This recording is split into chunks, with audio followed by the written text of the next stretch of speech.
ஒர்க்ல பொறுமையாட்றா. நல்லா தூக்கம் வருது. காமாட்சி வாசனே கையில என்ன யாரு பண்றா? வந்திருக்கான்னு பாருங்க. விக்னேஷ் மாப்ள வாங்க மாப்ள. நீ வருவேன்னு எனக்கு தெரியும். இரு இரு தேவியை கூப்பிடு.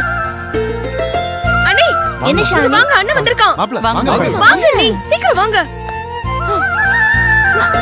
என்ன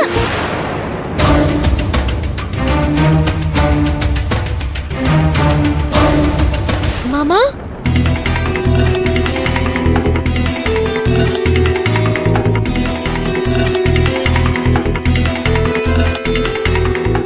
விக்னேஷ் தப்பா எடுத்துக்காதீங்க.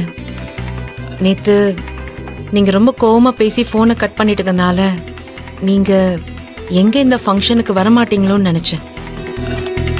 கடைசி நிமிஷம் வரைக்கும் நீங்க நீங்க வந்துருவீங்கங்கிற நம்பிக்கையில தான் எதிர்பார்த்துட்டு இருந்தோம். அதே மாதிரி நீங்க வந்துட்டீங்க. என்ன கொஞ்சம் லேட்டா வந்துட்டீங்க, அவ்வளவுதான். நல்ல நேரம் முடியறதுக்குள்ள குழந்தைக்கு பேர் வைக்கணுங்கிறதுனால நாங்க எல்லாரும் சேர்ந்து பேர் வச்சிட்டோம்.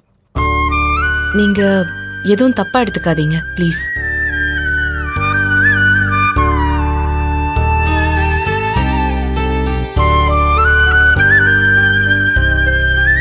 தேவி, நான் சொன்னேன்ல நேத்து அவங்க அம்மா தான் அப்படி பேசினாங்க. ஆனா விக்னேஷ்க்கு எதுவும் பிரச்சனை இல்லை.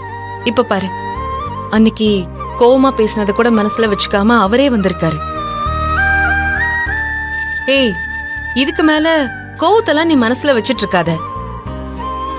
தேவி, அவரு குழந்தைய பார்க்க வரலன்னா நீ கோவமா இருந்த. இப்பதான் வந்துட்டார்ல, போய் பேசு.